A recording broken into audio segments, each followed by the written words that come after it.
वाली है। लेकिन मुकाबला जो है इस बार चुनावी रणनीति में बहुत ही दिलचस्प होने वाला है। और दिलचस्प इतना कि कई नए प्लेयर्स भी हैं जैसे प्रशांत किशोर की पार्टी, हालाँकि वो चुनावी रणनीतिकार रहे हैं और उनका प्रोफ़ाइल कितना बड़ा है ये बताने की ज़रूरत नहीं है।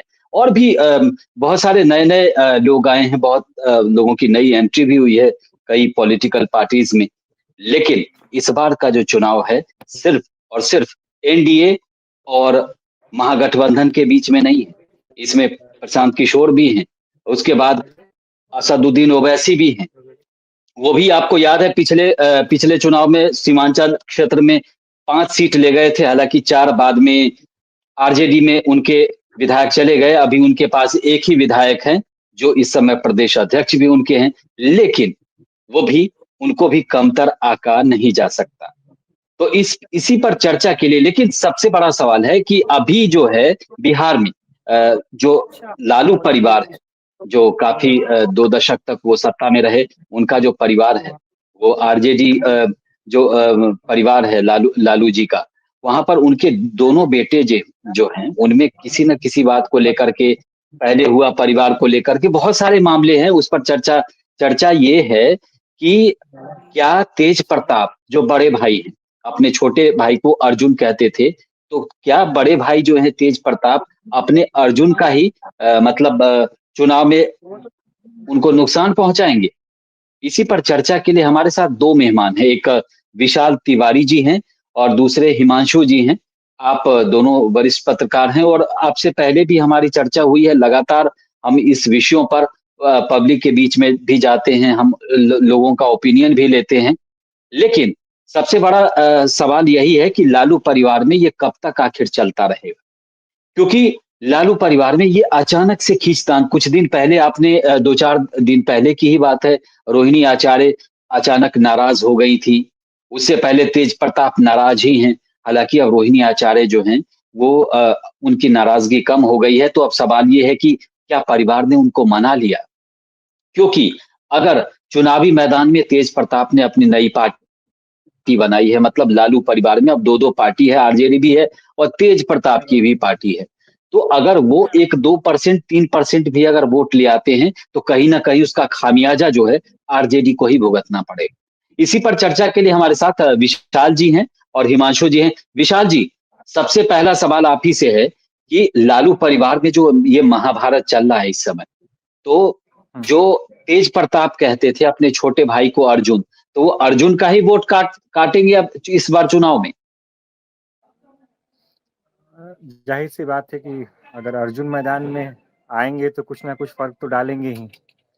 जहाँ तक देखिए आज भी क्या है कि अगर हम पूरे वोट बैंक की बात करें जो यादव कम्युनिटी है ख़ासकर, तो वो तेजस्वी के साथ मोटे तौर पर है। लेकिन अब जैसे बात आती है कि तेज प्रताप, तो तेज प्रताप अगर कुछ जगहों पर जैसे खुद ही वो जहाँ पर लड़ेंगे, तो ज़ाहिर-सी बात है कि आरजेडी वहाँ पर उसके लिए आसान नहीं होगा। मतलब मान के चलिए कि वो सीट आरजेडी हारेगी।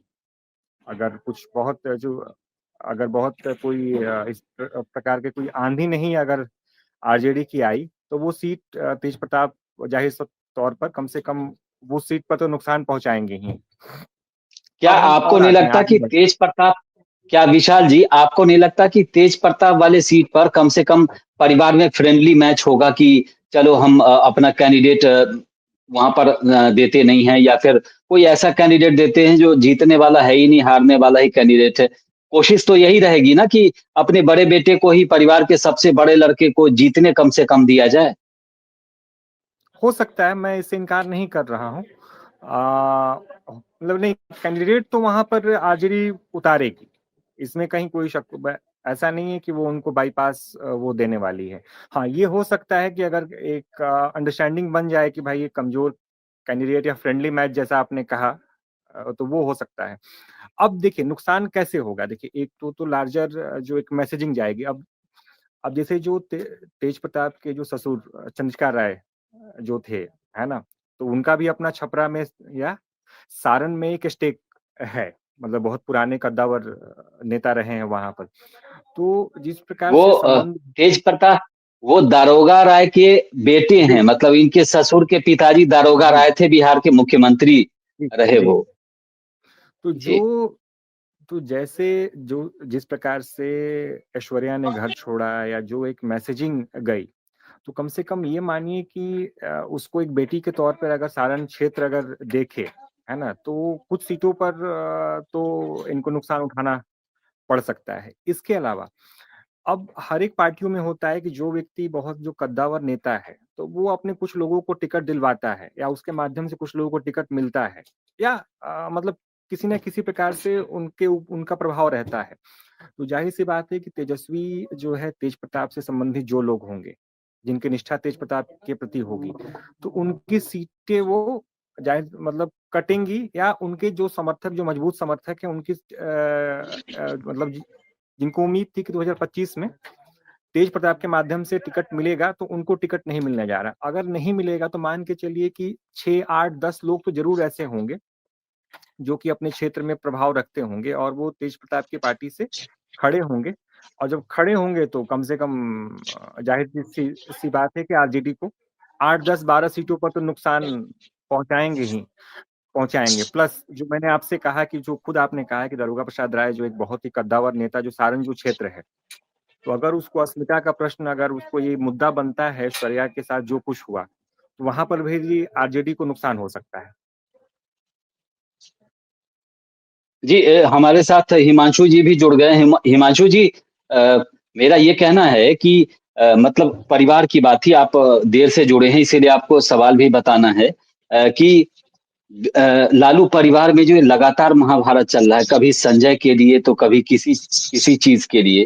तो परिवार में जो है, क्या तेज प्रताप कभी अपने छोटे भाई को अर्जुन कहते थे, तो क्या इस बार अर्जुन को ही नुकसान पहुँचाने के लिए तैयार हैं तेज प्रताप? चुनाव में अगर उनकी पार्टी लड़ रही है, तो अगर 2, 3, 4% भी अगर वोट ले जाएँगे, तो किसका वोट काटेंगे? स्वाभाविक तौर पे आरजेडी का वोट काटेंगे। जी, बिल्कुल आपने बात सही कही है। देखिए क्या होता है कि चुनाव ज़मीन पे लड़ने से पहले और आँकड़ों में लड़ने से पहले, समीकरणों को देखने से पहले, तमाम चीज़ों को लड़ने से पहले परसेप्शन का खेल होता है। जब तक आप परसेप्शन बिल्डिंग नहीं कर पाइएगा तब तक जब तक लोगों के मन में ये विश्वास ही नहीं बैठ पाया कि हाँ, आप एक सुदृढ़ और मजबूत उम्मीदवार हैं और आप सभी आपके समर्थन में हैं, तब तक मतलब आपका मतलब कि एक सिंपैथी तो आप लोगों की गेन कर ही नहीं पाइएगा। अपने जो लोग हैं उनके प्रति भी एक डाउट की स्थिति बनी रहेगी हर वक़्त। तो एक ये बहुत बड़ी चीज़ होती है चुनाव। तो अगर देखा जाए कि वो कितने वोट काटेंगे, क्या करेंगे, कहाँ उम्मीदवार उतारेंगे, उनके खिलाफ कौन उतरेगा, कौन नहीं उतरेगा, इन तमाम गतिविधियों से पहले सबसे बड़ी जो बात होगी कि परसेप्शन का खेल। तेजस्वी यादव जब भी मुंह खोलेंगे, रोहिणी आचार्य जब भी मुंह खोलेंगी, तो वो तेजस्वी यादव के परसेप्शन को बिगाड़ेगा। ये सबसे मुख्य मुद्दा ये रहेगा इस बात में। जी, जी, आपके कहने का मतलब ये है कि तेज प्रताप या रोहिणी आचार्य जो भी मतलब तेजस्वी के खिलाफ बोले, तो इसका खामियाजा जो आरजेडी को ही भुगतना पड़ेगा, उसी को नुकसान होगा।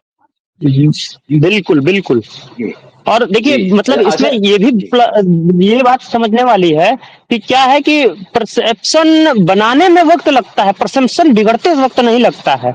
और जब अब चुनाव जब एकदम सामने है और मतलब 1 सप्ताह का वक्त लगभग बचा हुआ है चुनाव के ऐलान होने में, और ऐसे वक्त में मतलब अगर ये चीजें मतलब ऐसे इन तमाम मुद्दों को आरजेडी सुलझा नहीं लेती है, तेजस्वी सुलझा नहीं लेते हैं परिवार, तो परिवार पहले उनको डैमेज करेगा, बाद में कोई और विपक्ष या कोई उनको डैमेज करेगा। अच्छा, ऐसी नौबत क्यों आई? क्या क्या पिताजी जो इनके हैं लालू प्रसाद यादव, उन्होंने सुलह सफाई कराने की कोशिश नहीं की होगी, या फिर आपको लगता है कि ये फ्रेंडली मैच चल रहा है परिवार में?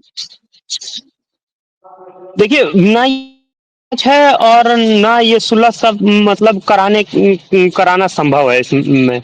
इसमें क्या है कि मतलब सत्ता के केंद्र में रहने की लड़ाई है, परिवार के सत्ता के केंद्र में।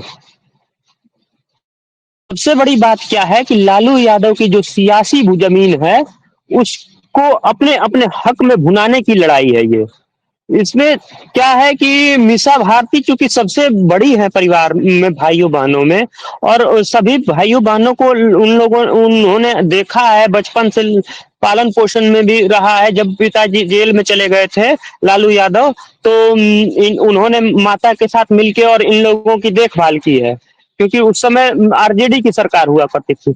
अब जब मतलब सरकार चली गई है और मतलब लालू यादव अब थक गए हैं, तो ऐसी स्थिति में क्या है कि सबसे पहले ये बात आ गई है कि अब उनका मतलब वो उनकी जो जमीन है वो सब किसके हाथ लगेगी। तो इसमें क्या है कि सभी सहभागी होना चाहते हैं, लेकिन उसमें क्या है कि परिवार की लालू यादव की एक सिंपैथी भी तेजस्वी यादव के साथ है, और वो मतलब अपनी जो जमीन है सियासी उसको हैंड ओवर भी तेजस्वी के साथ करना चाहते हैं। लेकिन ये पूरी तरह माना जाए तो 9 भाई बहनों में ये पूरी तरह सभी चीज उनको दे देना सियासी तौर पे, ये अन्यायपूर्ण बात है। और मतलब क्या है कि और तेज प्रताप और रोहिणी आचार्य उसी बात को लेकर नाराज हैं। अच्छा, बिहार मतलब विशाल जी अभी हिमांशु जी ने कहा कि ये आपस में परिवार का जो चल रहा है, तो मेरा यही सवाल है कि ये चीजें दर्शकों तक ही उनके जो सपोर्टर हैं उन तक भी पहुंच रही हैं, उनके जो पार्टी के कार्यकर्ता हैं वहां तक एक एक चीजें पहुंचती होंगी, अखबारों में छपती हैं। तो परिवार का जो ये मतलब विरासत की सियासत की लड़ाई जो परिवार के भीतर चल रही है, तो इसका खामियाजा पार्टी को भुगतना पड़ेगा, पार्टी को नुकसान होगा, क्योंकि चीजें डिफोकस होंगी कई बार। और पॉलिटिक्स में ये सबसे नुकसानदेह होता है जब अपनी ही पार्टी का कोई नई पार्टी बना ले या किसी दूसरी पार्टी में चला जाए, तो वो सबसे ज्यादा घातक होता है। नहीं, आपने सही कहा हरि जी की जो विरासत की जो सियासत है उसमें जाहिर तौर पे एक होता है ना कि सभी लोग पहले एक एकजुट थे, एक कुनबे के तौर पर आप देखे जा रहे थे। और सबसे बड़ी बात जो है ना कि एक मैसेजिंग की बात है कार्यकर्ताओं के, जो है ना जो कार्यकर्ता बड़े दिल मन से जो जुड़े हुए हैं, मतलब उनका प्रेम और एक लगाव जो है ना एज ए होल है ना, उसको जो है पूरे एक पार्टी को एकजुट देखना चाह रहे थे, पार्टी या परिवार आप कह लें। लेकिन जैसे अलग अलग वो चाहे देखिए मूल बात जो मूल जो विवाद है वो है जिस प्रकार से जो संजय यादव को लेकर जो सारी लड़ाई जिसको कहा जा रहा है कि जिस प्रकार से संजय यादव पर्दे के पीछे की भूमिका में है, तो उससे लग रहा है कि जैसे कि वो चाहे अपने तेज प्रताप हो, खैर उन्हें बहुत दिनों से बिगुल फूका हुआ है, वो आज से नहीं था, करीब कई साल हो गए।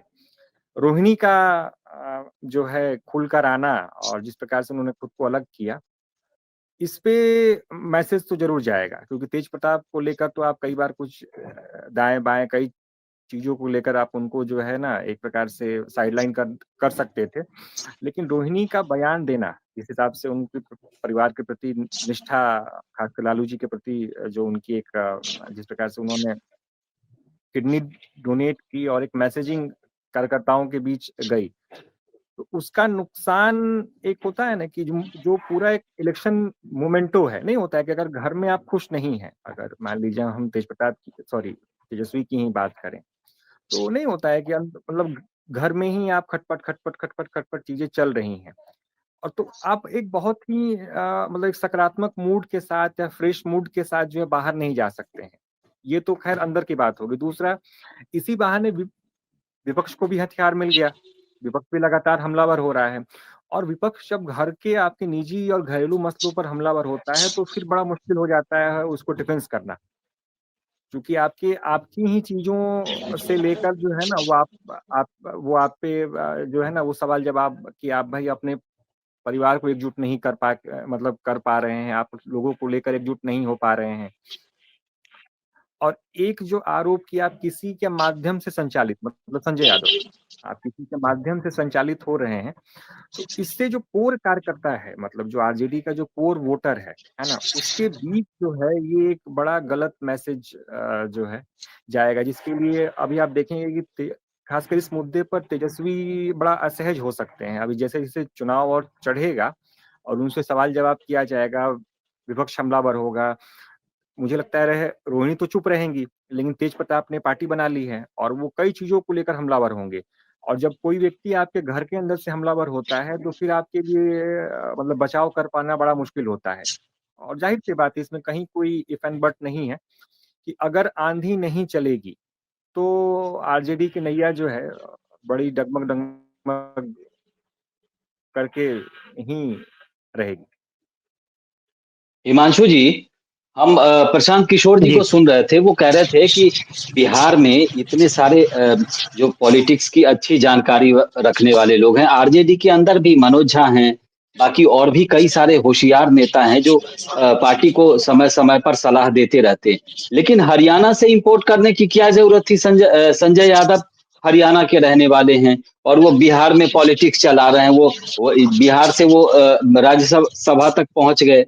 तो क्या मतलब उसका पार्टी ये तो मुद्दा भी न कहीं बन जाए, क्योंकि अभी तो कोई कोई सब लोग उठा नहीं रहे, लेकिन क्या पता ये चुनाव में मुद्दा बन जाए कि बाहरी का क्या काम है भाई, सलाह बाहरी से ले रहे हो। तो पार्टी के कार्यकर्ता भी इसमें मायूस होते हैं कि हमारा तो नंबर ही नहीं आएगा, उस लेवल तक हम पहुंच ही नहीं पाएंगे फिर तो। बिल्कुल, बिल्कुल आपकी बात बिल्कुल सही है। मतलब मैंने जैसे कि क्या है यहाँ पे कि आप अभी तो मतलब जिस तरह से प्रशांत और एग्रेसिव होते जा रहे हैं चीज़ों को लेकर, तो मतलब आने वाले दिनों में ये एक बड़ा मुद्दा बन सकता है। इसमें कोई सम मतलब डाउट वाली बात नहीं है। मतलब आप देख लीजिए कि पब्लिक के बीच जाने से पहले मैं बार-बार कह रहा हूँ, पब्लिक के बीच तो परसेप्शन बनाना है आपको अपना, लेकिन पब्लिक के बीच जाने से पहले आपके परिवार में ही उस व्यक्ति को लेके फुट है। तो मतलब जब भी वो व्यक्ति मतलब जब भी वो जहां भी है वो व्यक्ति आपको डैमेज ही कर रहा है। एक ठीक है, आप रणनीतिकार कह लीजिए, तमाम बातें कह लीजिए, लेकिन मतलब जहां तक भी है आप ये भी नहीं प्रूफ कर पा रहे हैं कि वो रणनीतिकार है। इसकी वजह क्या है कि आपने उसको राज्यसभा भेज दिया है, आपने उसको पार्टी का सदस्य बना लिया है। आपकी मतलब ये समझ में आ रहा है कि वो डायरेक्ट आपकी पार्टी की गतिविधियों में इन्वॉल्व है। और अब तो जिस तरह से वो मतलब पार्टी के ही लोग इस फैसले पे सवाल उठा रहे हैं, तो आप समझ ले सकते हैं कि आप मतलब उनका पार्टी में इन्वॉल्वमेंट किस किस स्तर पर है। और आने वाले दिनों में अगर मतलब कुछ नेता आरजेडी को समझने वाले और जानने वाले लोगों की माने, तो और कुछ नेता इस कारण से नाराज हो सकते हैं, और खास तौर पर पुराने नेता। जी, विशाल जी, हम ये कह रहे थे कि बिहार चुनाव में दो पार्टियां हैं लालू के परिवार में इस समय, आरजेडी और तेज प्रताप यादव की पार्टी।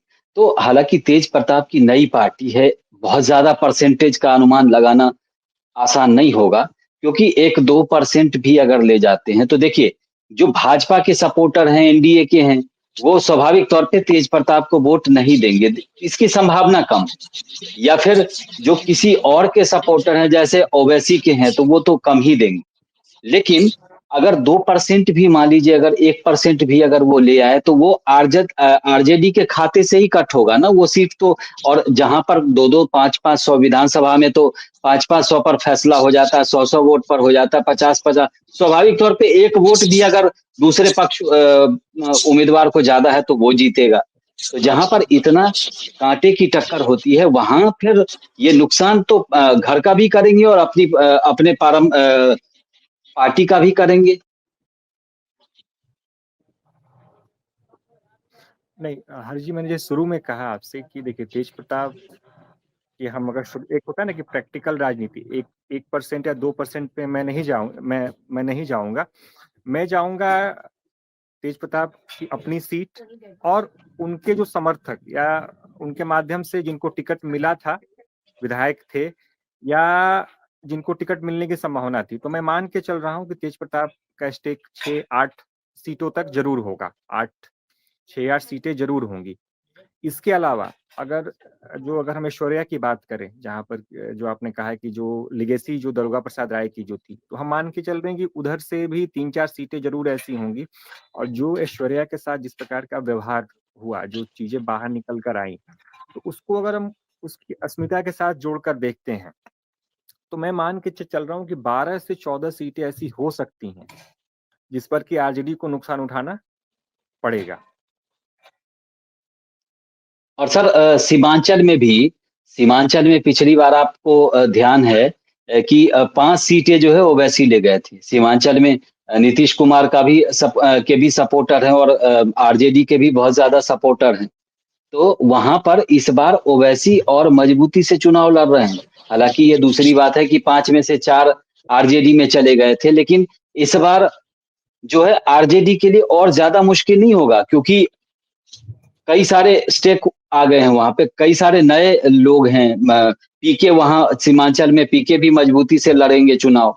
तो ऐसे में आरजेडी के लिए बहुत ज्यादा चुनौती नहीं है, क्योंकि कांग्रेस जो है अभी भी मतलब बैसाखी पे ही है। और स्वाभाविक तौर पे कांग्रेस इतनी मजबूत तो नहीं हुई है। सीटें आ गई, इक्वेशन था, लेकिन कांग्रेस अभी भी बिहार में इतनी मजबूत है नहीं।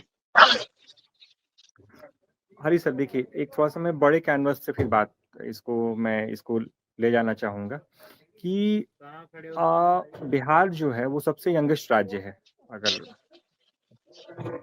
मतलब तमाम राज्यों से तुलना की जाए, जो वहाँ पे सबसे यंग आबादी है, उसकी अपनी एस्पिरेशंस हैं।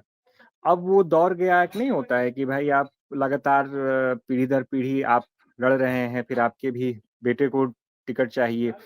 और अगर कोई व्यक्ति जो कि जिसकी उम्र 30 से 40 के बीच है, 45 भी है, अगर वो आर्थिक रूप से सक्षम है आज के डेट में, और अगर वो उसने टिकट की दावेदारी की है, अगर उसको टिकट नहीं मिलता है, वो इवन किसी अगर हम बात करते हैं आरजेडी का जो वोट बैंक है, यादव ही है, तो अगर उसको लगता है कि भाई वो डिजर्व करता है टिकट, अगर उसको टिकट आप नहीं देते हैं, तो मान के चलिए कि वो खड़ा होगा।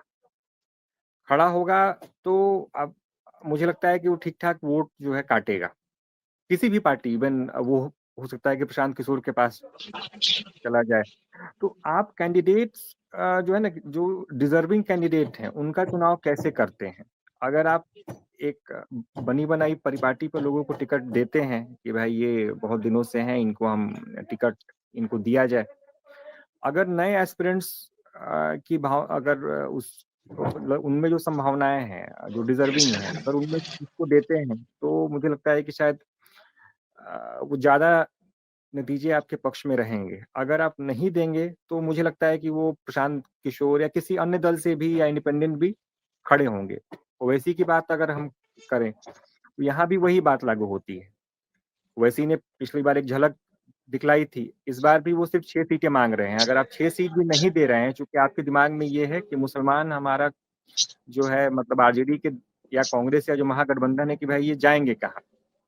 मुझे लगता है कि जगहों पर अगर कैंडिडेट, देखिए वो मतलब सभी दलों पर ये बात लागू होती है कि इस बार के चुनाव में कैंडिडेट का महत्व बहुत ज्यादा रहेगा। वो चाहे गठबंधन हो, चाहे मतलब महागठबंधन हो, चाहे एनडीए हो, या इवन प्रशांत किशोर की भी हम बात करें, तो मुझे लगता है कि कैंडिडेट का अगर वहां पर स्थानीय प्रभाव है, अगर सक्रिय है, अगर पार्टियां उसको तवज्जो नहीं दे रही हैं जो भी, तो उनको नुकसान उठाना पड़ सकता है। हिमांशु जी, इस बार जो है ठीक है, कांग्रेस भी चुनावी मैदान में है, आरजेडी के साथ ही सही, कांग्रेस तो गठबंधन में ही चुनाव पिछले बार भी लड़ी थी। लेकिन इस बार क्या आपको लगता है कि इस बार का जो पॉलिटिक्स है बिहार में, वो सब बार से अलग नहीं लग रहा? आप क्या सोचते हैं? जर्नलिस्ट हैं आप, और आप इस चीज पर नजर लगातार रखते हैं। देखिए, मतलब 2-3 बातें हैं इसको देखने के लिए। अभी तो मतलब ये मान के चलिए कि सीटें फाइनल नहीं हुई हैं, और गठबंधन भी अभी सस्पेंस में है, क्योंकि कुछ कांग्रेस की शर्त ऐसी है, कुछ आरजेडी की शर्त ऐसी है। तो मतलब अभी पूरी तरह से तो नहीं कहा जा सकता है कि गठबंधन हो गया है, मतलब सीट गठबंधन रहेगा ही। ठीक, अगर मान लेते हैं गठबंधन रहता भी है, तो कांग्रेस के लिए मतलब अलग तरह की चुनौती होगी इस बार। मतलब आप देखिए, तो ये मान के महागठबंधन नहीं चल सकता है कि एमवाई जो समीकरण है वो पूरी तरह से उसके साथ है। क्यों? इसकी सबसे पहली वजह प्रशांत किशोर है। आपने उपचुनाव में देखा जहां भी मुस्लिम वोटर्स हैं, मुस्लिम वोटर्स की एक बड़ी तादाद टीके के साथ चली गई और मतलब वहां देखा गया कि इसका आरजेडी को सीधे सीधे लॉस हुआ और आरजेडी कहीं कहीं चौथे नंबर पे भी चली गई। तो मतलब मतलब इस चुनाव में भी ये हो सकता है और मतलब आप देखिए कि यहाँ पे एक स्थिति ये है कि मुस्लिम वोटर्स तो तीन हिस्सों में बंट सकते हैं। एमआईएम भी उसकी ओवैसी की जो पार्टी है वो भी एक उसमें हिस्सेदार हो सकती है, पीके उसमें एक बड़े हिस्सेदार हो सकते हैं और पीके ने एक स्टेटमेंट दिया है, उसको गौर करने की जरूरत है। उन्होंने कहा कि अगर आप मुस्लिमों के बड़े हितैषी हैं तो आप मुस्लिमों को मुस्लिमों से नहीं लड़ाइए, यानी मुस्लिमों के खिलाफ मुस्लिम प्रत्याशी आप नहीं खड़े करिए। तो मतलब ये देखिए सिंपैथी गेन करने की क्या तरीके हैं। तो मतलब ये तो निश्चित है कि इस बार मतलब जो मुस्लिम वोट बैंक है, चाहे कांग्रेस अपनी ही सीटों पे देख ले तो पूरी तरह से मुस्लिम वोट उसके पास नहीं जा रहे हैं। अगर कहीं भी पीके ने अगर 243 में 20 सीट मुस्लिम अरबी खड़ा किया तो ये समझ के मान के चलिएगा कि एक बहुत बड़ा डैमेज महागठबंधन को होने वाला है। जी विशाल जी, चलते चलते एक आपसे आखिरी सवाल। बिहार चुनाव में हमने हिमांशु जी से पूछा कि बिहार चुनाव में इस बार जो है गेम चेंजर कौन साबित होने वाला, ये आप पत्रकार के नजरिए से हमें बताइए। देखिए, इसमें सबसे बड़े फैक्टर तो खुद पीके यानी प्रशांत किशोर और उनकी पार्टी जन स्वराज है। मेरा मानना है कि चूंकि अगर आप देखेंगे तो ऐसी संख्या सीटों की ठीक ठाक रही जो पिछले बार जो 2020 के जो चुनाव रहे कि 500 से लेकर 5000 के बीच में ठीक ठाक सीटें, मतलब मुझे लगता है कि 30 से ऊपर सीटें थी जहां पर कि इतना बड़ा मार्जिन रहा। और जिस प्रकार से प्रशांत किशोर ने कैंपेन चलाया है लगातार, और खासकर अलग अलग ब्लॉक्स में कुछ उनके कैंडिडेट्स भी हैं, तो अगर वो कुछ सीटों पर मुझे लगता है कि 8-10 हजार वोट भी अगर लेते आए तो हो सकता है कि मतलब बहुत चौंकाने वाली बात ना हो कि हम शायद एक हंग असेंबली भी देख सकते हैं। हिमांशु जी, गेम चेंजर कौन आपकी नजरों से, गेम चेंजर देखिए कौन इसमें नो इस बार? डाउट और कि इस बार का गेम चेंजर पीके होने वाले हैं। आप इसको समझने के लिए आप 3 साल पहले की भूमिका में जाइए। पीके जब बिहार आए थे तब कोई नहीं मान रहा था कि पीके मतलब ये पीके इतने बड़े प्लेयर बन जाएंगे बिहार चुनाव में। पीके को सब इसी भूमिका में देख रहे थे कि एक चुनाव आए हैं, लड़ेंगे और चले जाएंगे।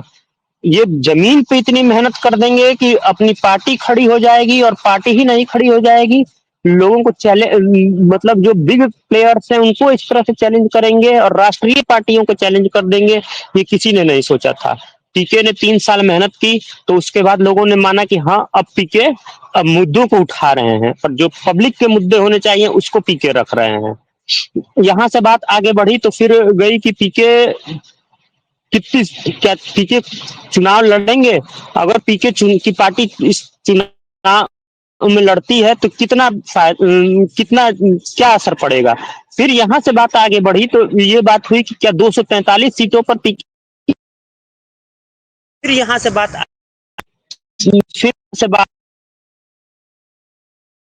तो ये कहा गया कि क्या पीके को सीटें आएंगी और अब ये कहा जा रहा है कितना कितना वोट किस किस मतलब गठबंधन से काटेंगे। यानी देखिए तो मतलब आए दिन परसेप्शन चेंज होते जा रहा है समय के साथ।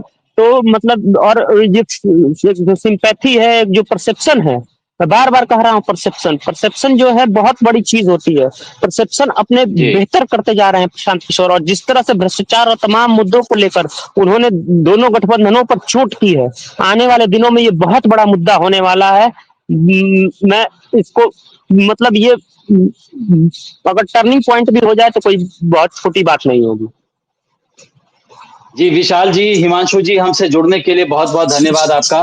बिहार चुनाव से जुड़ी और भी खबरें हम आपको लगातार अपडेट करते रहेंगे और हम आपको बताएंगे कि क्या चुनाव में क्या डेवलपमेंट है, कौन सी पार्टी क्या कुछ नया कर रही है, चुनाव प्रचार में क्या हो रहा है, किसने चुनाव को लेकर बड़ी बातें कही, इसी पर हम लगातार चर्चा करेंगे। फिलहाल इस खास बुलेटिन में इतना ही। देश और दुनिया की